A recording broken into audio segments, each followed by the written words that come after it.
Jackson. We're back with another episode, and today we're finally going to catch back up on a lot of things that we missed in the last few weeks because I haven't had a lot of time to really sit down and record and cut and edit and all that.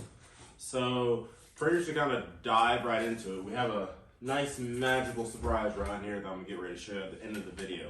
But to take it on back, so I'm going to show like a few clips here and there to show like what I was doing, and I'm gonna come back here and I'm explaining kind of more in detail what was happening. So this first clip you're all gonna see is really going to show well before back into the differential when I finally got it test fit into the subframe, like I showed you in the last video. Show that all fit, it was all working out, and I finally get the seals that I need, and I also was able to figure out the exact thing I needed to do to take off the input shaft flange, because unlike, I don't want to use the word normal because I know this is a normal thing, but unlike other like car manufacturers, I'll be able to say, at least the ones I know, like it may be down to a torque setting. This one is down more by distance of I forget the exact name, but it's something to do with the distance of like kind of where everything's sitting when you're tightening the bolt as it gets closer together. So I had to break it and then mark it, of course, break it, and then count how many threads back that I took to, like, break it, pull it back out, and then I just switch the proper flange back on, and then once again count it, and then once it like stopped, like right where it lined up where I marked it, turn it on more. Because if you do it too much, you can cause premature damage, and if you do too little, you also can cause probably instant and premature damage at the same time. So that was a really big thing I was watching it for. So I'm gonna swing over to this clip so you can see the seal, and then probably show you a little clips of when I was actually installing the reinforcement plates on the subframe. So I had to like get all the gunk and everything clean off the surface and get the bare metal so I can wear the so I can weld on the reinforcement plates. It wasn't that difficult a task, but you'll see kind of what was really bugging me and burning me at the same time. So you'll see that, and then we'll get right back here so I can explain what's next for y'all. Alright guys, here's the update so far. We got the right gasket from FPC Euro. Shout out to those guys a lot. We actually had to get the genuine B&W one. Here's a part number. We actually had to get the genuine B&W one. Here's a part number for anyone that may need on the large case differential. Yeah, it's this little pinion seal right here. So I tried this. This was a little not big enough. So what we're going to use is this right here. This is long story. Yeah, I'll get into story detail on that later. But either way, we're going to use it. We're going to place it kind of like this, gently on there, and then we'll tap it with a rubber mallet just to get a smooth surface of it, like just starting to go in.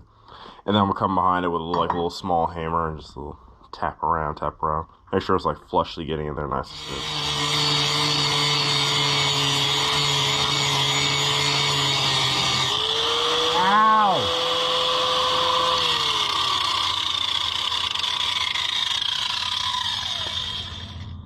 It hurt. Oh, that hot metal hits you. Oh my god. It's like it's cooking my forehead. Yeah. Alright guys, I'm gonna pause recording for now so I can just kind of beat at this for a little bit, but we'll kind of stop here and go make videos on it. But yeah. Alright, so we'll go right into it. I kind of got the pictures up here so I can like show y'all like right here what I'm showing you.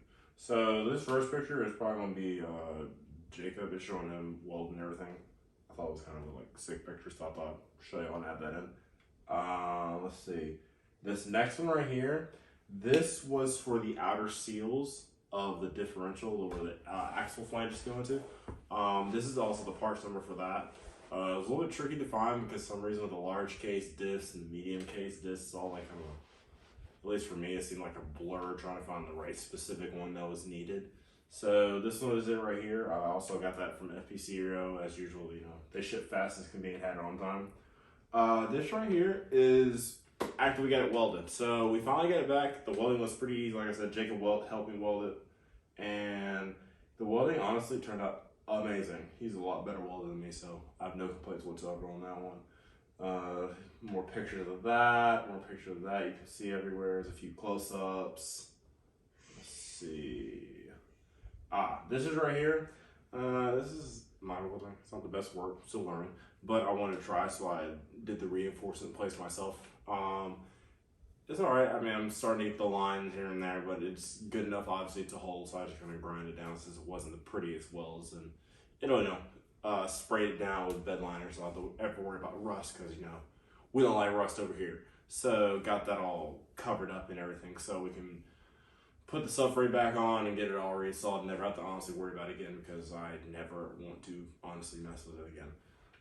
Let's see. After that, so this is what my lovely wife Bree did for me. So she helped me sand this all down, the subframe, once I took it off, and decided to spray it purple. Thought I'd do something different, considering I had green, purple. I don't know why. I feel like that kind of is a good clash together. Did that, got it all painted up, ready. Added little sparkles, as y'all can see in this video right here. I kind of like how the sparkles like reflect against the sun, even though you're not really gonna see it, but just for pictures, it look nice. And plus, it's kind of cool. So I did it. Let's see. Here's also another picture of the whole subframe. I got it stretched out so you can kind of see, like, when the sun hits it, like, it just shines everywhere. It's crazy. And then after that, of course, I did the sway bar also included with that. Like, I did the whole undercarriage. So this right here is kind of, I had everything laid out right before I put it all together. I decided to go with the Power Flex purple gray bushings. I wanted something. I wanted to go the poly rod just because I just didn't want to go OEM, because I wanted to go a step higher than OEM, but I didn't want to go so aggressive where it was almost a race setup, because before I ran Condor's bushings, the white bushings, I ran them on my Diff, and honestly, I did not have a great time with them whatsoever. I went through, like, some reason 2 bushings in the front mount. I don't know why. I did at first the bolt upgrade. I blame kind of the welded diff, honestly, and the drive shaft, because the drive shaft kind of added like some extra torque kind of to the whole drivetrain. So I kind of blame that, and probably just the age of the bushings that were honestly around the car also. But yeah, I went through some reason 2 front differential bushings, and I also had the 14 millimeter bolt upgrade on diff on like all the welded diffs I ran, and trash. Would never do it again. So yeah, we're gonna see how honestly these runs. I have a lot better hopes for them just because they had a lot of higher ratings, and I saw them more commonly. Once again, I also got these two at FPC Aero. Like 85-90% of things I ever get is from them too. And like I said, they got here fast too. Alright, so this is everything installed. You can see the pretty bike in the picture right before I sold it, but this is everything installed right here. I like kind of how the purple and purple clash. I didn't realize that it was actually going to do that until like I finally laid everything out on the table. I forgot, I painted it purple. So that was kind of cool to really see it all match up and everything, get a few pictures before I put it in and finally install it. And this right here that y'all are about to see is the video of the whole thing. I kind of made a little cinematic thing, so I'm going to cut out right here so you can get a little 10-15 seconds of viewing of how this whole thing looks in cinematic mode.